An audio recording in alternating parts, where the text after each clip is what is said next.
que quando nós falamos no prazo de 10 anos, o prazo vai aumentar para quanto? O prazo aumenta para 15 anos. Muito cuidado, então, quem estudou na vigência do Código Civil 16. No Código Civil 16, o prazo para exercício da posse era um prazo do quê? Na usucapião extraordinária, de 20 anos. No Código Civil de 2002, basta ser exercida a posse por um prazo de 15 anos. Esse é o prazo máximo de aquisição da propriedade imobiliária para os bens imóveis. Professor, e os outros dois requisitos? Justo título e a boa-fé. Como é que ficam? Na usucapião extraordinária, existe uma presunção absoluta de justo título e boa-fé. Isso significa o quê? Isso significa que a pessoa não precisa demonstrar em juízo que tem o justo título e que agiu de boa-fé. Então, olha só que interessante. Uma pessoa que viu um imóvel desocupado numa determinada rua, lá numa cidade, resolveu invadir esse imóvel, sabia que não tinha qualquer direito sobre o imóvel, invadiu o imóvel. Se permanecer dentro do imóvel por 15 anos, com animus domini, com posse mansa e pacífica, contínua e duradoura, né, e sem permanecer aquela situação de clandestinidade, uma posse justa, o que eu tenho? Essa pessoa já tem direito a pleitear o usucapião do bem. Pode reivindicar a aquisição da propriedade em juízo. Ou seja, o reconhecimento da sociedade, o reconhecimento estatal de que aquela pessoa é a proprietária daquele bem. Ok? Essas são as duas principais modalidades de usucapião que nós temos dentro do Código Civil. As duas modalidades clássicas.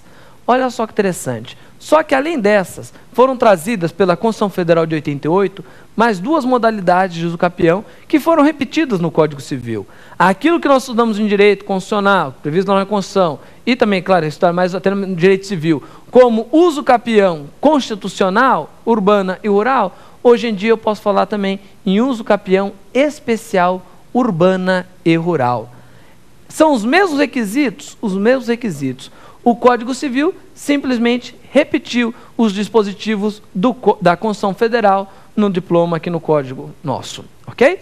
E onde está prevista a usucapião especial, tanto a urbana quanto a rural? A usucapião rural, ela está prevista lá no artigo 1239 do Código Civil. E o que diz o 1239 do Código Civil?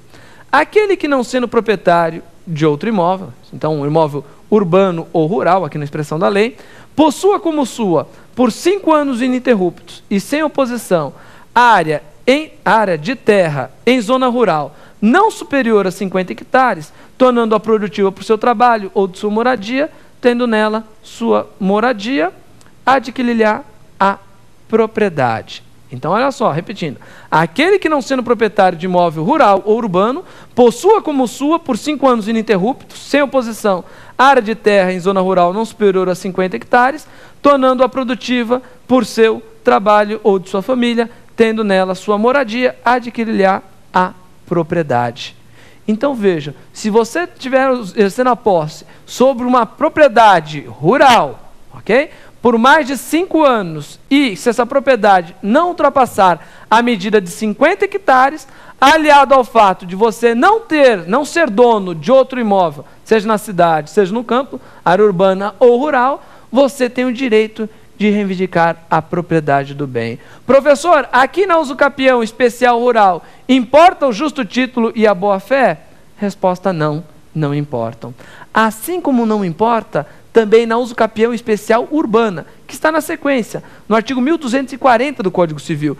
E o que dispõe o artigo 1240 do Código Civil? Dispõe o seguinte, que aquele que possuir como sua área urbana de até 250 metros quadrados, por 5 anos ininterruptamente e sem oposição, utilizando, olha, de novo, para a sua moradia ou de sua família, adquirir-lhe-á o domínio, desde que não seja proprietário de outro imóvel urbano ou rural.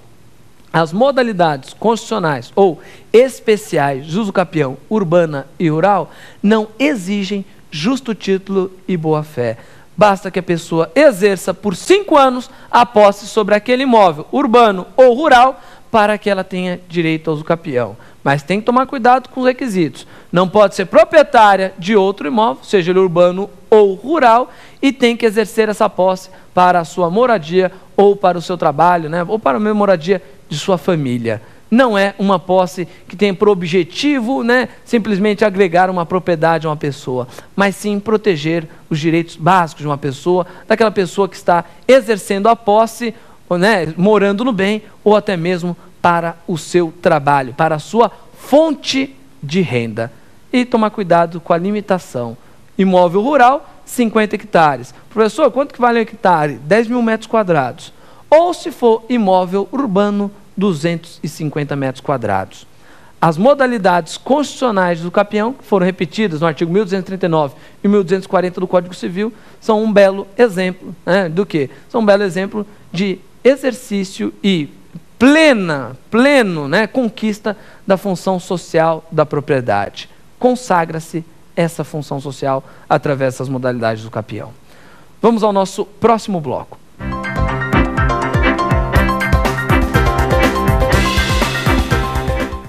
Neste segundo bloco, iremos responder as 5 questões que foram enviadas pelos nossos alunos de todo o Brasil.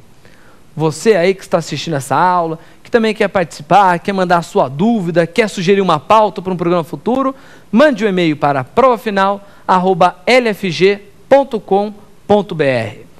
Repetindo, provafinal@lfg.com.br. Vamos então às questões de hoje sobre a uso capião. Professor, o que é uso capião coletiva? A uso capião coletiva foi um instituto inovador trazido pelo Estatuto da Cidade, Lei 10.257/2001. No artigo 10 do Estatuto da Cidade, nós temos a previsão, né, de um grupo determinado de pessoas reivindicar a propriedade de um bem de uma forma organizada e uma forma conjunta. Ao invés de cada pessoa pedir a uso capião sobre a sua área, um grupo de pessoas pede esse uso capião de uma forma coletiva. E quais são os requisitos para isso? Obviamente, temos aqueles requisitos clássicos. Tem que ser uma posse com animus domini, uma posse com a intenção de ser dono, não é mesmo? Aquela posse que nós chamamos posse ad uso capionem. Segundo requisito, tem que ser uma posse mansa e pacífica, tem que ser uma posse duradoura, tem que ser uma posse justa e tem que ser exercida por que período? O período para uso capião coletiva é o mesmo período exigido para uso capião especial urbana ou rural. O período é de apenas 5 anos. Professor, e a questão do justo título e da boa-fé? Assim como na uso capião especial, a uso capião coletiva também traz uma presunção absoluta de justo título e boa-fé. E isso significa o quê? Isso significa que a pessoa não precisa fazer prova de justo título e boa-fé. Poderíamos até dizer o contrário. Está proibida a discussão em juízo com relação ao justo título e boa-fé. Então não é apenas dizer que a pessoa que está pleiteando, está reivindicando o capião, não precisa provar. A outra parte da ação, o proprietário também não pode fazer a prova de que aquela pessoa não tem o justo título e boa-fé. É proibida essa discussão em juízo. Professor, mas são apenas esses os requisitos da uso capião coletiva? Temos mais. Esse grupo que vai pedir a uso capião coletiva tem que ser um número considerável de pessoas, e pessoas de baixa renda. E temos mais um requisito. Cada pessoa não pode possuir mais de 250 metros quadrados. Então verifica-se o número de ocupantes e dividindo-se a área pelo número de ocupantes, não pode ultrapassar esse limite de 250 metros quadrados. Como visto, meus amigos, existe uma paridade entre o quê? Entre as modalidades de uso capião especial, sobretudo uso capião especial urbana, com a uso capião coletiva. Vamos à próxima questão. Professor, existe uso capião de bens móveis? Opa, olha aí, ó, nós falamos isso aqui também em sala de aula. A uso capião ela pode se dar tanto com relação aos bens imóveis, que foi o objeto do nosso dia, na nossa aula aqui hoje, só que também pode ter por objeto bens móveis. Uma bicicleta, um automóvel. Professor, é possível? Claro que é. E vejam, nós temos, assim como na uso capião de imóveis, a ordinária e a extraordinária, com relação aos móveis, eu também falo em uso capião ordinária e uso capião extraordinária. Na uso capião ordinária de bens móveis, eu tenho que ter uma posse exercida